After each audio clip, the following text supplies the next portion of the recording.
तो एशियन प्रजाति आबादियां हैं उनमें डेनिसोवा का डीएनए मिलता है। कहाँ से आया? इसका मतलब ये है ना कि हम उनके साथ कम से कम कई हजार साल सहचर्य में रहे, उनके साथ रहे हैं, हमारे संबंध रहे, सामाजिक संबंध भी रहे, हम उनके साथ सहयोग में रहे। अगर संहार करना होता तो 15,000 साल लगाए क्या संहार करना? कि अगर मनुष्य का स्वभाव स्थिर होता और सदा से ही ऐसा होता तो फिर ये व्यवस्थाएं क्यों चेंज हुई हैं? पहला दास प्रथा थी, उससे सामंतवाद आया, पूंजीवाद आया, और सारी नैतिकताएं दास प्रथा की अलग थी, सामंतवाद की अलग थी, पूंजीवाद की अलग थी। मानव का स्वभाव भी चेंज हुआ, स्थिर थोड़ी है। तो इसका मतलब अगर स्वभाव स्थिर है तो फिर व्यवस्था भी स्थिर है, फिर तो नियति है सब कुछ। तो इसलिए डार्विन को पढ़ना चाहिए। नमस्कार साथियों, मैं डॉक्टर नवमीत हूँ।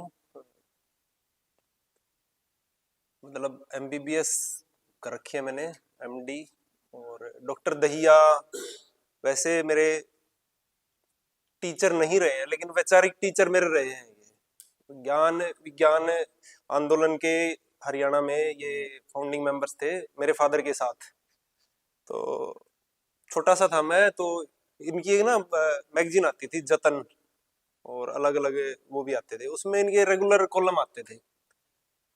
वो पढ़ता हुआ मैं बड़ा हुआ हूँ। मतलब विज्ञान, वैज्ञानिक दृष्टिकोण और सामाजिकता, इन विषयों पे तो मेरा जो रुचि है खासतौर पे विज्ञान की तरफ है। उसमें कहीं ना कहीं योगदान डॉक्टर रणबीर सिंह दहिया का बहुत ज्यादा योगदान है।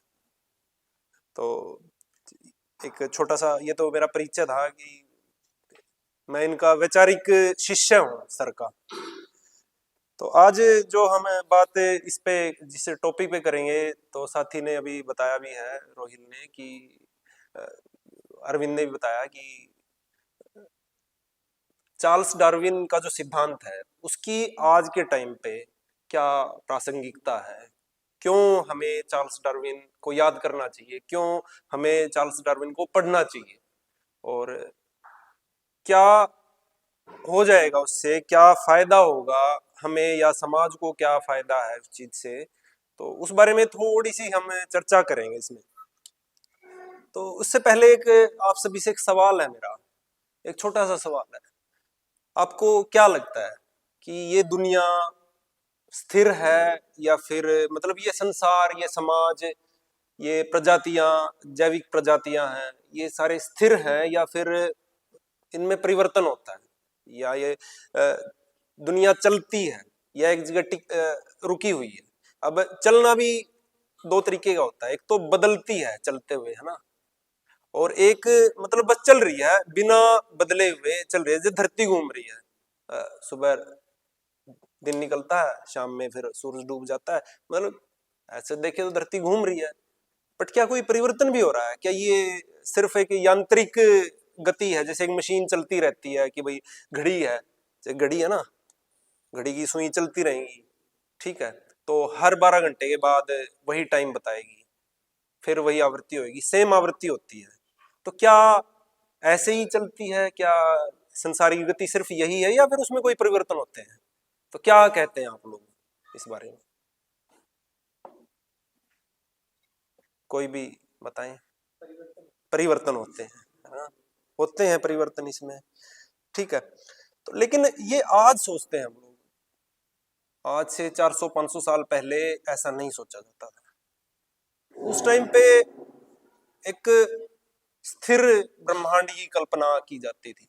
अब जो मॉडर्न साइंस है, आधुनिक विज्ञान है, उसका जो प्राचीन, जो मध्ययुगीन जड़ता है, उससे ब्रेक थ्रू मेनली गैलीलियो और न्यूटन के टाइम पे हुआ है, ये हम सब जानते हैं। लेकिन जो गैलीलियो का और न्यूटन का जो ब्रह्मांड था, ठीक है, उससे पहले तो मॉडर्न साइंस अपने इस रूप में साइंस थी ही नहीं। उससे पहले तो जो अरिस्टोटेलियन और जो टोल्मी का मॉडल था संसार को देखने का, कि धरती ब्रह्मांड का केंद्र है, वही मान्य था हर जगह।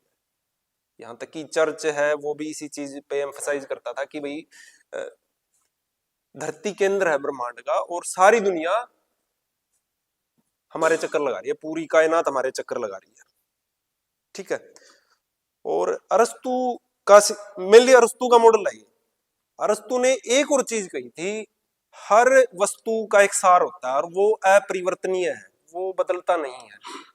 जो सार तत्व है हर चीज का वो कभी नहीं बदलता है। जैसे जो चीज आज से लाखों साल पहले, मतलब उस टाइम पे तो 6-7 हजार पूरी धरती की उम्र मानी जाती थी। बिब्लिकल यही है, बाइबल में भी अपने आप नहीं आया, ये अरस्तू का पुराना आइडिया है कि भाई 6,500 के राउंड 6,500 साल के राउंड धरती की आयु है। ठीक है, तो उस टाइम से अभी तक कि भाई वो ये कहते थे कि भाई ईश्वर ने कहा कि हो जा और हो गया।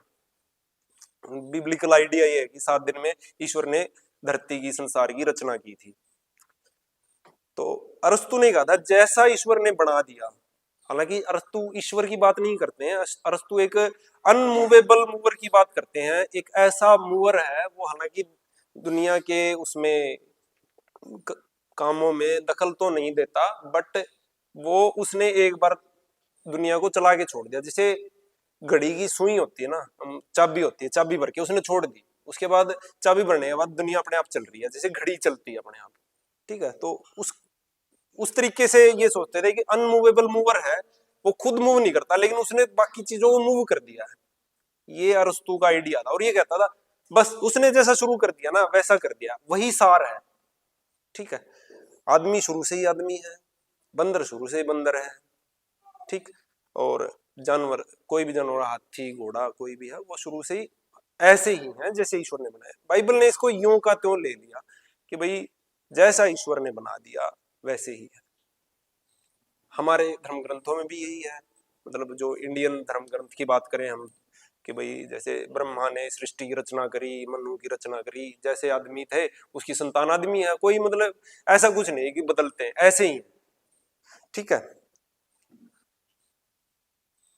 उसके बाद मतलब ये कहीं ना कहीं ना मध्य युग के सामंती ढांचा है उससे जुड़ा हुआ था। एक event of chain of event थी। मतलब जैसे ईश्वर है, ईश्वर के देवदूत हैं, देवदूत से नीचे फिर इंसान है, इंसान से नीचे जानवर है, जानवर से नीचे वनस्पति है, वनस्पति से नीचे निर्जीव है। ठीक है, ये एक पदानुक्रम था, एक हायरार्की थी। जैसे मध्ययुगीन ढांचा होता था कि भाई राजा है, राजा के सामंत हैं, मंत्री हैं, ठीक है, उनके नीचे फिर आम जनता है, फिर उनके नीचे गुलाम है, मतलब ये एक पदानुक्रम था। तो ये कहीं ना कहीं जो राजा की सत्ता है, जो राज्य सत्ता है, सामंती सत्ता है, उसको जस्टिफाई करती थी ये चीज, इसलिए ये उनके अनुकूल थी। ये ब्रह्मांड है जो कॉस्मोलॉजी है कि भाई अनमूवेबल है, इसमें परिवर्तन नहीं हो सकता। अब प्रकृति में परिवर्तन नहीं हो रहा था, व्यवस्था में भी नहीं हो सकता, साफ सी बात है ये तो, है ना, कि भाई ईश्वर राजा का प्रतिनिधि है, नहीं राजा ईश्वर का प्रतिनिधि है। ठीक है, और ईश्वर ने जिसको जैसा बनाया है वो वैसा ही है, व्यवस्था भी वैसी रहनी है। जो गुलाम है उसको गुलाम ही रहना है, जो किसान है, जो गरीब है, जिसका शोषण हो रहा है उसका वैसा ही रहना है। यहाँ पे भी तो कर्म का सिद्धांत है कि भी आप गरीब इसलिए हो क्योंकि आपने पिछले जन्म में खराब कर्म किए होंगे, इसलिए आप गरीब हो। कोई अमीर इसलिए है कि उसको तो ईश्वर ने अमीर बनाया, कोई इंटेलिजेंट इसलिए है उसको तो ईश्वर ने इंटेलिजेंट बनाया है। ठीक है, तो यही कुछ ऐसा था। लेकिन फिर 14वीं से 16वीं सदी में यूरोप में जो सामंती ढांचा है वो टूटने लग गया, क्योंकि कोई भी चीज है परिवर्तन। अब भले ही चर्च कुछ कहता रहे, भले ही हम कुछ भी सोचते रहे, है ना, जो भौतिक यथार्थ है, जो दुनिया है, अब मैं ये सोचने लग जाऊं भाई धरती घूमती नहीं है, लेकिन मेरी सोच पे थोड़ी डिपेंड करता है या किसी की सोच पे डिपेंड नहीं करता। कोई चीज अगर परिवर्तन होगा तो वो होगा, हमारी इच्छाओं पे निर्भर नहीं करता। तो सामंती ढांचा जब अपने अंतर्विरोधों के चरमोत्कर्ष पे पहुंचता है तो वो टूटने लग जाता है, अंतर्विरोध तीखे हो जाते हैं। तो यहाँ पे जब भौतिक परिस्थितियां बदलती हैं तो वैचारिक परिस्थितियां भी बदलती है, विचार भी बदलने लगता है। तो कहीं ना कहीं विचार भौतिक परिस्थितियों की उपज होता है। मनुष्य अपनी भौतिक परिस्थितियों से ही पैदा होता है, ठीक है, उनके साथ व्यवहार करता है। ये परिस्थितियों का और मनुष्य के बीच में एक डायलेक्टिकल रिलेशन होता है। मनुष्य अपनी परिस्थितियों बदलता है और परिस्थितियों बदलने की प्रक्रिया में खुद को बदलता है। लेकिन ये सचेतन तौर पे उस टाइम पे, जैसे प्राचीन काल में, मध्य युग में, ये नहीं होता था कि कोई उस रात को उठे आज तो मुझे दुनिया बदलनी, ऐसे नहीं होता था। ये भौतिक परिस्थितियां बदल रही हैं, साथ में मनुष्य उनके साथ व्यवहार कर रहा है और खुद को बदल रहा है। तो अब 14वीं से 16वीं सदी में जो वैचारिक एक क्रांति पैदा होती है, इन्हीं कंडीशंस में जब सामंती ढांचा टूट रहा है, इसको पुनर्जागरण कहेंगे हम लोग, कहते हैं। तो यहाँ पे मतलब हम कहते हैं कि भाई पुनर्जागरण की, प्रबोधन काल की कला ज्यादा फेमस है। Leonardo da Vinci, Michael Angelo, हम देखते हैं उनका स्कल्पचर्स देखते हैं, उनके पी कहा था इतनी ज्यादा हो जाओगी, चलो। तो यहाँ पे सिर्फ वैचारिक क्रांति नहीं हो रही थी, विचारों में नहीं हो रही थी, पुनर्जागरण के टाइम पे विज्ञान के क्षेत्र में भी हो रही थी। यहीं पे गैलीलियो का, कोपरनिकस का, ब्रूनो का, इनका उदय होता है। अब ब्रूनो ने कहा धरती ब्रह्मांड का केंद्र नहीं है, उसको बहुत मतलब टॉर्चर किया गया, उसको मार दिया गया, सबको पता है ये। फिर गैलीलियो ने इसको उसके साथ सिद्ध किया, ठीक है। कोपरनिकस ने बताया, डिसाइसिव तौर पे कोपरनिकस ने कहा कि धरती ब्रह्मांड का केंद्र नहीं है। अब एक ढांचा तो टूटा, पहले तो केंद्रीय धरती थी, राजा केंद्र है पूरी उसका सत्ता का, सामंत केंद्र है, ठीक है, ईश्वर केंद्र है, धरती केंद्र है, हर चीज केंद्र है, मतलब, और वो अपरिवर्तनीय है। लेकिन वो परिवर्तनीय होने लग गया था, विज्ञान के क्षेत्र में ये आने लग गया था, ठीक है। गैलीलियो ने बताया, जैसे इन्होंने एक थ्योरी बताते हैं, ये गैलीलियो उसको प्रयोग के तौर पे सिद्ध करते हैं। गैलीलियो अपनी दूरबीन ये मदद से बताते हैं कि भाई उन्होंने जो बृहस्पति का एक उपग्रह है, मतलब बृहस्पति के उपग्रह थे 4, उन्होंने अपनी दूरबीन की सहायता, वो बृहस्पति का चक्कर काट रहे हैं। अब अगर हर चीज धरती का चक्कर काट रही है, तो फिर कोई चीज बृहस्पति का चक्कर कैसे काट सकती है? तो इसका मतलब धरती हर एक चीज का केंद्र नहीं है। तो अब मनुष्य ब्रह्मांड का केंद्र नहीं है, राजा भी सत्ता का केंद्र नहीं है, और ये चीजें टूटने लगी हैं। हालांकि राजा की सत्ता को अभी टूटने में टाइम लगना था, लेकिन ये विचार की शुरुआत यहां से हो चुकी थी। उसके बाद फिर प्रबोधन का काल आता है, तर्क का उदय होता है, अब रीजन का उदय होता है, ठीक है। अब रीजन को मान्यता मिलती है। अब यहाँ पे एक दार्शनिक इमैनुअल कांट, वो कहते हैं कि जानने का साहस करो, चीजों को जानो, ज्ञान प्राप्त करने का साहस करो। पहले तो ये था ना, हमारे यहाँ भी यही था कि भाई जानने का अधिकार किसको है? ब्राह्मण को, बस। शूद्र को तो अधिकार है ही नहीं, या फिर किसी और को भी नहीं। लड़ने का अधिकार क्षत्रिय को है। तो वहां पे भी ऐसे ही था कि भाई जो पुरोहित वर्ग है, जो क्या बोलते हैं, बुद्धिजीवी वर्ग है, सिर्फ वही जानने का अधिकार रखता है। जो जिनके पास सत्ता है, जिनके पास धन है, सिर्फ वो जान सकते हैं, गरीब आदमी को। लेकिन यहाँ पे इमैनुअल कांट कह रहे हैं जानने का साहस करो। और उस टाइम पे तो जानना, ज्ञान प्राप्त करना भी साहस का काम था। तो यहां से ये आया, विचार आता है, पैदा होता है कि मनुष्य सोच सकता है। और ये सिर्फ एक बौद्धिक क्रांति नहीं थी, ये एक बनी बनाई सत्ता के खिलाफ एक संघर्ष है, एक युद्ध का बिगुल है। और इन्हीं पृष्ठभूमियों में जो समाज के क्षेत्र में, विचार के क्षेत्र में जो बदलाव हो रहे थे, यहाँ पे यूरोप में क्रांतियां शुरू होती हैं। उसके बाद फ्रांस की क्रांति होती है, बहुत फेमस क्रांति है 1789 में, ठीक है। अमेरिकन रिवॉल्यूशन होती है, जो उपनिवेशवाद था इसका, ब्रिटेन का, उसके खिलाफ एक पूंजीवादी क्रांति है ये, ठीक है। अंग्रेजी गृह युद्ध होता है, जिसको इंग्लिश रिवॉल्यूशन भी कहते हैं, सत्ता के खिलाफ विद्रोह है ये, ठीक है। तो अब ये जब क्रांतियां होती हैं, तो इससे एक चीज सिद्ध हो जाती है, ये चीज कि भाई परिवर्तन तो है, शाश्वत नहीं है राजा की सत्ता, राज्य सत्ता शाश्वत नहीं है, परिवर्तन होता है। इससे ये चीज सिद्ध होती है, समाज भी बदलता है। तो जो ढांचा, पुराना ढांचा इन क्रांतियों के साथ टूटने लग गया। उसके बाद औद्योगिक क्रांति होती है, फिर उत्पादन के साधन बदल रहे हैं, पूंजीवाद का उदय होता है इसके साथ, ठीक है। अब उत्पादन के साधन बदल रहे हैं, गांवों की बजाय शहरों का विकास हो रहा है, ठीक है। अब एक नई चीज पैदा होती है, प्रतियोगिता, प्रतिस्पर्धा। ये पूंजीवाद का वो है, ठीक है, एक नई सामाजिक परिस्थितियां पैदा हो रही हैं। अब समाज, अब बात ये है ना, मुख्य विचार तो ये है, अगर समाज बदल रहा है, प्रकृति बदल रही है, मतलब धरती सूर्य का केंद्र नहीं है, पुराने विचार बदल रहे हैं, तो नई चीज तो ये भी तो, प्रजातियां भी तो बदलती होंगी फिर। अब घोड़ा घोड़ा ही थोड़े रहेगा, जब राजा ही नहीं रहा राजा, तो इंसान भी तो इंसान नहीं होना चाहिए। अब कई बार हम ये बोल देते हैं कि भाई डार्विन ने इवोल्यूशन का सिद्धांत दिया, लेकिन डार्विन पहले व्यक्ति नहीं थे इवोल्यूशन का सिद्धांत देने वाले। डार्विन से पहले बहुत लोग दे चुके, लमार्क ने दिया था उनसे पहले, ज्यादा मुकम्मल, एक मुकम्मल सिद्धांत दिया था, हालांकि वो विज्ञानिक कसौटी पे खरा नहीं उतरा, लेकिन पहली बार लमार्क ने मुकम्मल एक इसका आइडिया दिया था कि कैसे होता है। डार्विन के दादा थे, उन्होंने दिया इसका सिद्धांत। वो शुरुआती विचारकों में से एक थे जिन्होंने ये बताया था प्रजातियां बदलती हैं, किसी साझा पूर्वज से पैदा हुए हैं, मतलब बदल बदल के यहाँ तक पहुंचे हम लोग, ठीक है। लेकिन ये जो यहाँ तक का विचार था, ये भी यांत्रिक था। अब पूंजीवाद आ गया है, लेकिन यहाँ पे जो दर्शन है वो भी यांत्रिक है। वो ये कहते हैं कि ठीक है बदलते हैं, लेकिन वो जो बदलाव है ना वो यांत्रिक है। जैसे हम शुरू में बात कर रहे थे, जैसे घड़ी की सुइयां ना जो चलती हैं, आवृत्ति सेम एक चीज रिपीट होती है, जैसे मशीन के पुर्जे चलते हैं, ठीक है, निर्णायक परिवर्तन नहीं हो रहा है। अब ये विचार अभी तक है, ठीक है, लेकिन हाँ ये है कि भाई जगह बदल रही है, मतलब जगह वही है, बस वहीं पे आगे दोबारा आवृत्तियां हो रही हैं, सेम आवृत्तियां हो रही हैं, संरचना अभी स्थिर है।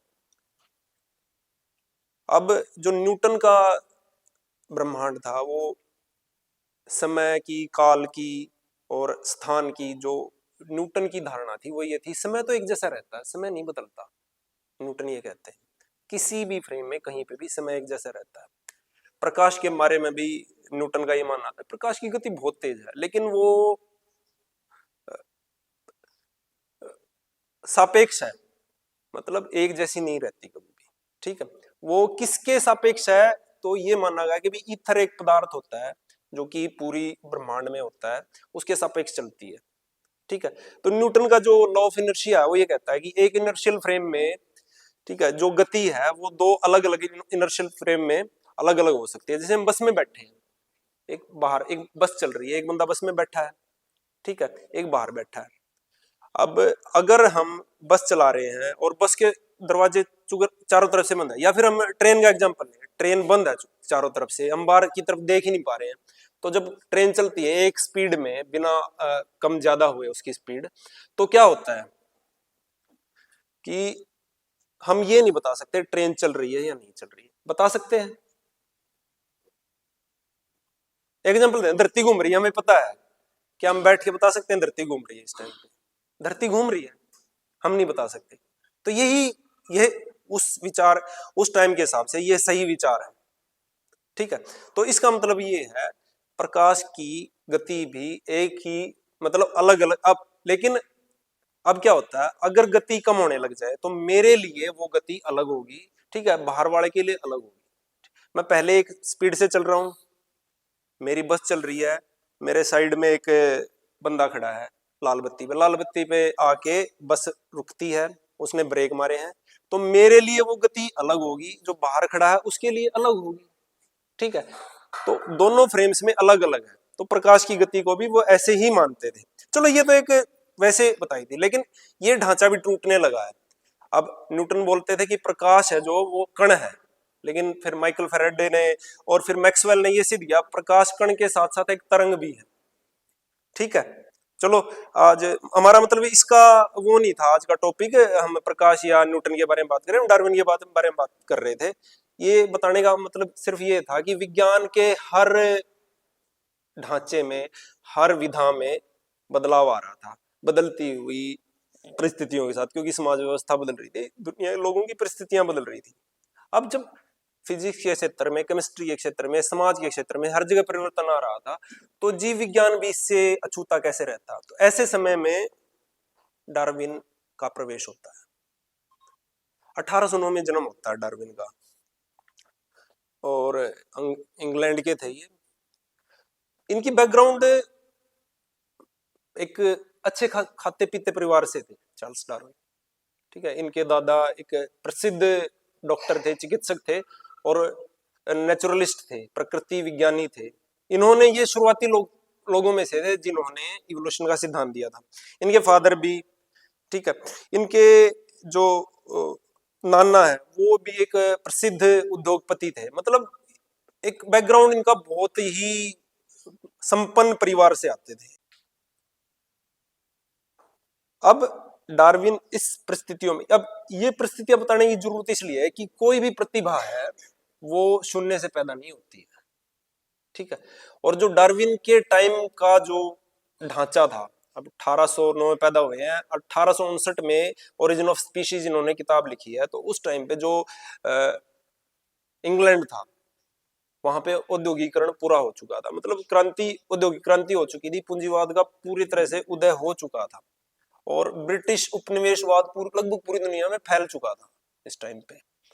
ठीक है, अलग नए नए जो एक्सप्लोरेशन का युग था, ये नए नए जो जमीनें थी, लैंड थे, वो एक्सप्लोर किए जा रहे थे और नई नई आबादियां, नए नए लोग, नई नई वनस्पतियां, नए नए जानवरों से लोगों का सामना हो रहा था। अब ये बिल्कुल पूंजीवाद के उदय का युग है और जो पूंजीवादी प्रतिस्पर्धा है वो समाज का एक सच था, आज भी है, उस टाइम पे भी था। पूंजीवादी जो प्रतिस्पर्धा है ये समाज का एक सच था। ठीक है, तो बात ये है कि सवाल ये नहीं है कि डार्विन ने क्या खोजा, सवाल ये है कि डार्विन ने किन परिस्थितियों में ये खोज की है। क्योंकि कोई भी प्रतिभा, हम कहते हैं डार्विन एक प्रतिभाशाली व्यक्तित्व थे, सही बात है, ये डार्विन एक प्रतिभाशाली व्यक्तित्व थे, लेकिन कोई भी प्रतिभा आसमान से नहीं टपकती, वो अपने भौतिक परिस्थितियों की, अपने समाज की उपज होती है। अगर ये भौतिक परिस्थितियां जो हमने अभी डिस्कस की हैं ये ना होती तो शायद डार्विन नहीं कर पाते वो जो उन्होंने खोज की है, या फिर उसको और टाइम लगना था। जब ये परिस्थितियां पैदा होती तब किसी और ने ये करना था।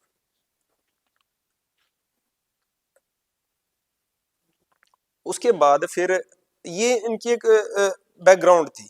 ठीक है, उसके बाद ये HMS बीगल उनका जहाज था, उसके बारे में हम जानते हैं। तो 1831 से 1861 तक डार्विन ने HMS बीगल के माध्यम से साउथ अमेरिका, गैलापागोस, गैलापागोस जो टापू है अफ्रीका के पास, ये उनका सबसे महत्वपूर्ण पड़ाव माना जाता है, क्योंकि इसी जगह पे उन्होंने जैव प्रजातियों का अध्ययन किया है। और ऑस्ट्रेलिया, ब्राजील, इनका इन्होंने मतलब दौरा किया है। तो यहाँ पे उनको दिखा कि भाई अलग अलग टापुओं पे ना, जैसे दो टापू हैं, गैलापागोस आइलैंड का एक समूह है, वहां पे दो टापू हैं, दोनों पे देखा एक ही जैसे दिखने वाले दो अलग अलग प्रजातियां हैं, और लेकिन उनमें ना मूलभूत अंतर है। जैसे कछुआ है, एक टापू के कछुए अलग हैं, दूसरे टापू के कछुए अलग हैं। तो अब डार्विन की एक खासियत थी, डार्विन खुद कहते थे मैं कोई बहुत बड़ा जीनियस नहीं हूं, लेकिन उनकी एक खासियत थी, वो एक तो एकाग्रता थी, एक वो बहुत गहनता के साथ नोट्स लेते थे और हर चीज को डिटेल में नोट करते थे। उन्होंने हर चीज को डिटेल में नोट किया अलग अलग टापुओं पे कि भाई ये पक्षी, इसकी चोंच ऐसी है, बाकी सारा ऐसा ही है, लेकिन इसकी चोंच अलग है, उसकी चोंच अलग है, उसके विंग्स का स्पैन, मतलब उसके जो पर हैं वो बड़े हैं, इसके छोटे हैं, अलग अलग टापू है, बाकी सारी चीजें हैं वही। तो उनको हैरानी हुई कि इतनी थोड़ी सी उसमें एक ही जो तरह के पक्षी हैं उनमें इतनी ज्यादा विभिन्नताएं कैसे आ रही हैं।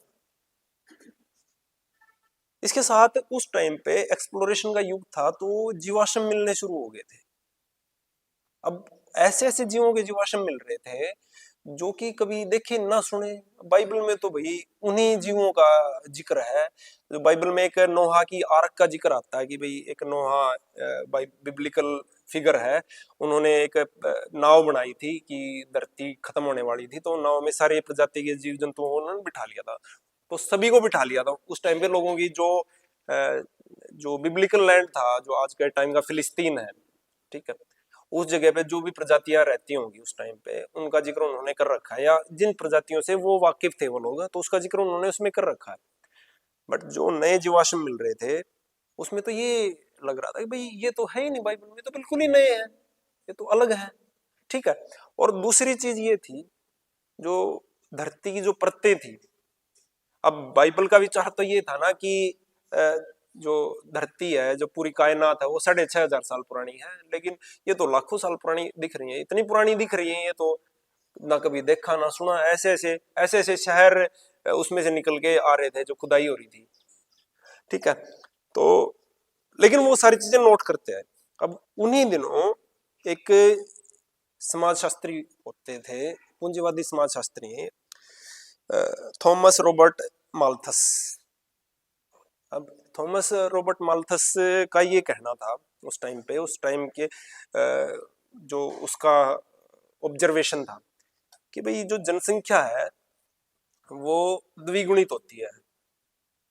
ठीक है, द्विगुणित होती है। और जो संसाधन है वो मतलब ये गुणा होके बढ़ती है जनसंख्या, और संसाधन है वो जोड़ के बढ़ते हैं, तो गुणा होके जो बढ़ेगी वो ज्यादा उसमें बढ़ेगी। ये उसका विचार था। आधुनिक विज्ञान इन चीजों इसके विचार से सहमत नहीं है, इसके बारे में बात करेंगे हम लोग। ठीक है। और संसाधन कम होते हैं, कम गति से बढ़ते हैं, इसलिए जनसंख्या ज्यादा हो जाती है, संसाधन कम पड़ जाते हैं। उसके बाद क्या होता है, संघर्ष शुरू हो जाता है, प्रतिस्पर्धा शुरू हो जाती है। अब ये विचार कहां से आता है उसके पास, क्योंकि ये पूंजीवाद के उदय का युग है और प्रतिस्पर्धा पूंजीवाद का बुनियादी गुण है। तो अब उसको तो यही लगता है ना कि प्रतिस्पर्धा पूंजीवाद में, अब यांत्रिक भौतिकवादी दृष्टि, यांत्रिक दृष्टि है, तो वो तो ये सोचेंगे ना कि भाई प्रतिस्पर्धा शाश्वत है। अब भले ही राजा शाश्वत ना रहा, अब प्रतिस्पर्धा शाश्वत है। ठीक है। तो इसलिए संघर्ष होता है, और फिर क्या होता है कि जो लोग संसाधन नहीं प्राप्त कर पाते वो नष्ट हो जाते हैं।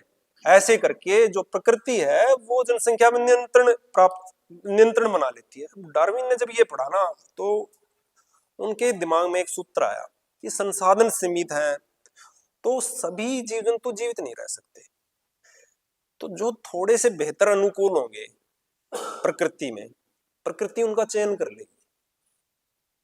इसका एग्जांपल मैं देता हूं आपको अभी। ठीक है। तो यहां से उनको एक विचार मिला, स्ट्रगल फॉर एग्जिस्टेंस, कि भाई जीवित रहने के लिए स्ट्रगल करना पड़ता है हर जीव प्रजाति को। अब माल्थस इस चीज को समाज पे लागू कर रहा था, लेकिन डार्विन ने ये चीज प्रकृति पे लागू की, जैविक प्रजातियों पे लागू की।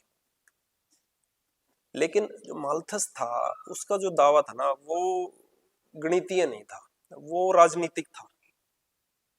वो एक राजनीति का प्रतिनिधि है, वो पूंजीवाद का प्रतिनिधि है। इसका निष्कर्ष क्या है कि भाई जो प्रतिस्पर्धा है और जो स्कार्सिटी है, जो अभाव है, जो गरीबी है, अब जनसंख्या इतनी बढ़ रही है और संसाधन कम है, और ये प्रकृति का नियम है, वो ये कह रहा है। तो इसका मतलब ये गरीबी है, प्रतिस्पर्धा है, गला काट जो कंपटीशन है, वो तो प्राकृतिक है। हम गरीबी खत्म कर ही नहीं सकते। गरीब है तो इसलिए क्योंकि प्रकृति ने उसको गरीब बनाया है, वो ये कह रहा है। ठीक है। इसलिए गरीबों के लिए कुछ नहीं होना चाहिए, उसका मतलब कुल मिला के ये था। लेकिन विज्ञान ने इस चीज को, या समाजशास्त्र ने भी इस चीज को गलत साबित किया।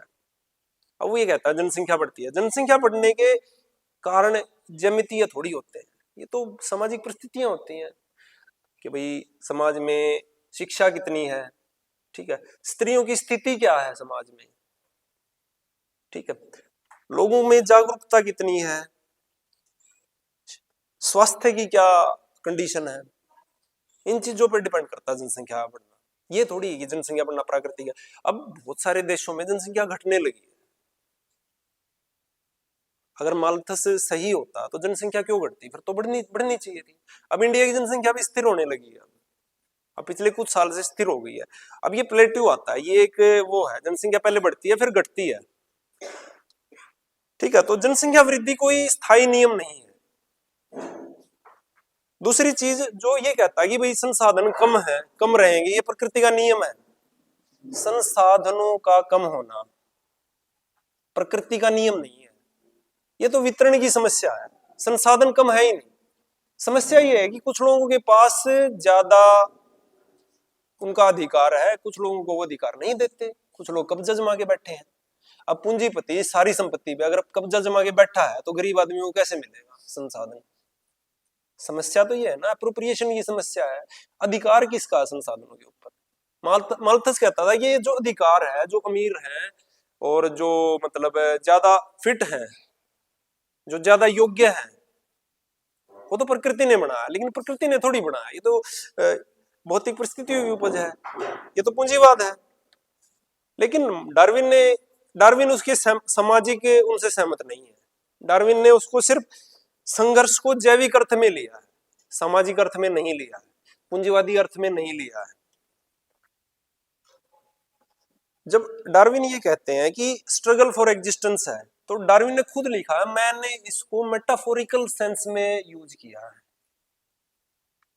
रूपक के तौर पे यूज किया। यहाँ पे स्ट्रगल वो प्रतियोगिता नहीं है कि हिंसा हो रही है कि मैं जीना है और उससे लड़ रहे हैं सारे जीव जंतु एक दूसरे के साथ, उससे उसमें नहीं लिया। स्ट्रगल को उन्होंने मेटाफोरिकली यूज किया कि प्रकृति प्रदत्त परिस्थितियों में जिसके पास बेहतर गुण है वो सरवाइव करता है। अब इसका एग्जांपल हम देखेंगे।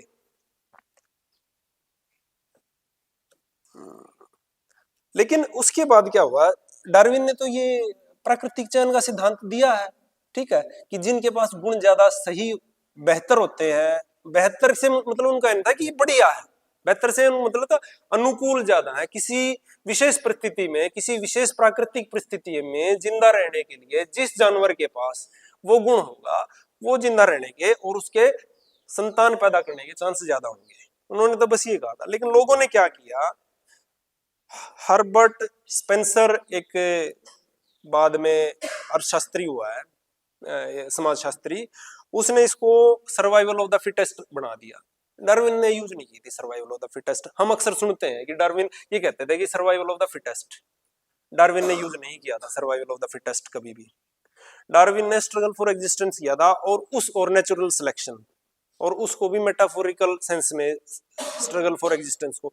भले हालांकि इसमें भी कुछ दिक्कतें हैं, उसके बारे में बात करेंगे हम। लेकिन जो सर्वाइवल ऑफ द फिटेस्ट है, उसने हर्बर्ट स्पेंसर ने इसको समाज पे लागू किया और इसको ये कहा कि भी जैसे जैव प्रजातियों में जो फिट होता है सबसे ज्यादा वो सरवाइव करता है, वैसे ही समाज में जो सबसे ज्यादा समाज में रहने के फिट है, जो सबसे ज्यादा योग्य है, जिसको प्रकृति ने सबसे ज्यादा योग्य बनाया है, वो जिंदा रहे, वही अमीर रहेगा। पूंजीपति पूंजीपति क्यों है, वो अमीर क्यों है, वो शासक क्यों है? क्योंकि उसको प्रकृति ने ऐसा बनाया, प्रकृति ने योग्य बनाया। योग्यता प्रकृति प्रदत्त है, वो ये बोल रहा है। इसको सोशल डार्विनिज्म बोलते हैं, सामाजिक डार्विनवाद।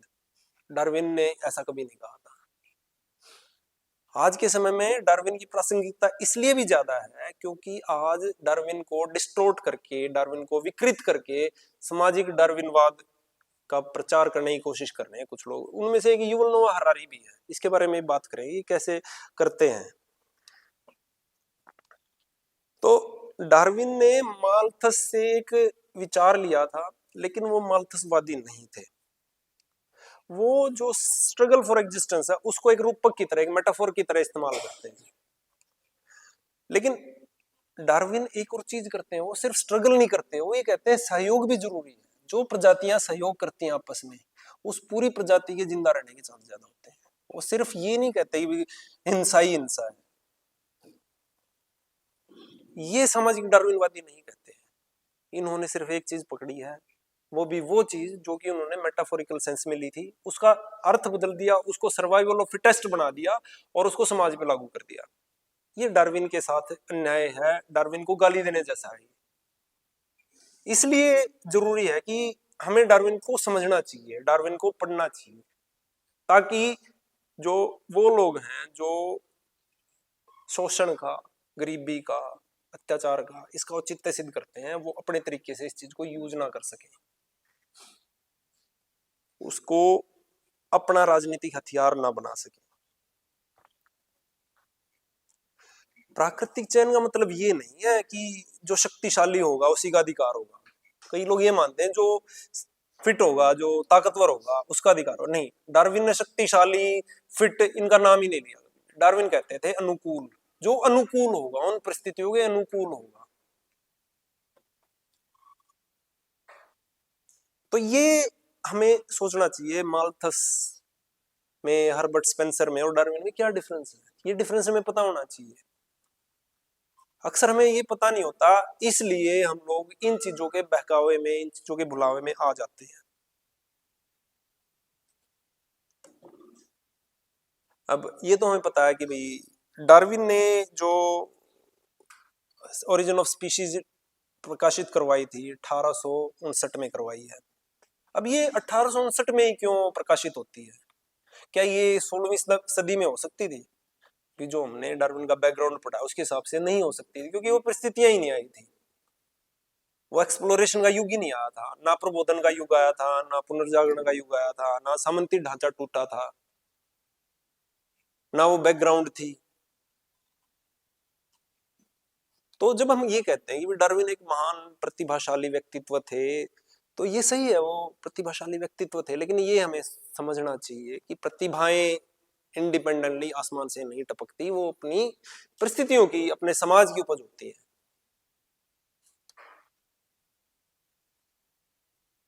तो अब सवाल ये है कि प्राकृतिक चयन है वो काम कैसे करता है? डार्विन की थ्योरी को हम बोलते हैं theory of evolution by natural selection, प्राकृतिक चयन के द्वारा उद्विकास का सिद्धांत। वो काम कैसे करती है? तो सबसे पहले तो एक चीज के बारे में बात करेंगे हम लोग। कई लोग अक्सर ये बोलते हैं हमसे, हम बातचीत करने में, भाई डार्विन की तो सिर्फ थ्योरी थी, लॉ थोड़ी था। थ्योरी तो गलत भी हो सकती है, ऐसा सुना होगा आपने या नहीं सुना है? कई लोग बोलते हैं अक्सर कि थ्योरी ही तो थी, सिद्धांत थोड़ी है ये, लॉ थोड़ी है, कानून थोड़ी है। तो थ्योरी और लॉ में ना एक अंतर समझना बहुत जरूरी है हमारे लिए। जैसे न्यूटन के लॉ है, न्यूटन का पहला नियम है, दूसरा गति के नियम है, न्यूटन के, ये लॉ है ना। क्या आपने अभी नोट किया है, आइंस्टाइन हो, न्यूटन हो ना, आइंस्टाइन हो या मैक्सवेल है, या फिर जो आधुनिक काल की जो विज्ञान है, या जो क्वांटम फिजिक्स है, ठीक है, या क्लास, या जो रिलेटिविटी है, या डार्विनवाद है, इसमें कहीं भी लॉ का इस्तेमाल होता है? क्या आइंस्टाइन की थ्योरी ऑफ रिलेटिविटी में लॉ ऑफ रिलेटिविटी का इस्तेमाल होता है? नहीं होता। क्यों नहीं होता? ऐसा क्या कारण है, क्यों छोड़ दिया है थ्योरी का इस्तेमाल करना? तो बात यह है, उस टाइम पे जो न्यूटोनियन फिजिक्स थी, उस टाइम पे यही लगता था कि लॉ है वो अपरिवर्तनशील है, दुनिया भी अपरिवर्तनशील है, तो एक ही लॉ हर चीज में काम करेगा। लॉ तो वही होता ना, जो एक बार लग गया वो हर जगह काम करेगा। लेकिन बात तो ये है ना, दुनिया तो परिवर्तनशील है, और प्रकृति असीमित है, और हमारा ज्ञान सीमित है। अब न्यूटन ने theory of law of gravitation दिया है, लेकिन जब आइंस्टाइन थ्योरी ऑफ रिलेटिविटी देते हैं, तो वो तो न्यूटन की थ्योरी ऑफ ग्रेविटी से अलग है। आइंस्टाइन का तो ग्रेविटी का जो कंसेप्ट ही अलग है। न्यूटन तो कहते हैं ग्रेविटी एक फोर्स है जो दो चीजों को, दो वस्तुओं को आपस में खींचता है, एक वस्तु दूसरी चीज को आपस में खींचती है। आइंस्टाइन तो ये कहते हैं ये भाई कोई फोर्स है ही नहीं, ये तो वक्रता है, स्पेस टाइम की वक्रता है। जैसे अंतरिक्ष है, जहां पे ज्यादा मास होगा, वहां पे ज्यादा ग्रेविटी होगी, तो वहां का जो स्पेस है वो मुड़ जाएगा। उस मुड़ने की वजह से ही चीजें उसके सेंटर की तरफ गिरती है। तो आइंस्टाइन ने तो बिल्कुल ही अलग कंसेप्ट दे दिया। तो क्या न्यूटन सही है या आइंस्टाइन सही है? सही दोनों है। बात यह है कि हम किस कॉन्टेक्स्ट में बात कर रहे हैं। अगर हम रोजमर्रा की चीजों के लिए बात कर रहे हैं, तो न्यूटन की ग्रेविटी बिल्कुल सही है, बिल्कुल सही काम करेगी, उनकी गणनाएं हैं बिल्कुल सही काम करेंगी। हमें चांद पे जाना है रॉकेट में बैठ के, तो न्यूटन की ग्रेविटी, न्यूटन के जो लॉ है, ठीक है, जो न्यूटन का मैथमेटिक्स है, उसका इस्तेमाल करके हम पहुंच जाएंगे, कोई दिक्कत नहीं है।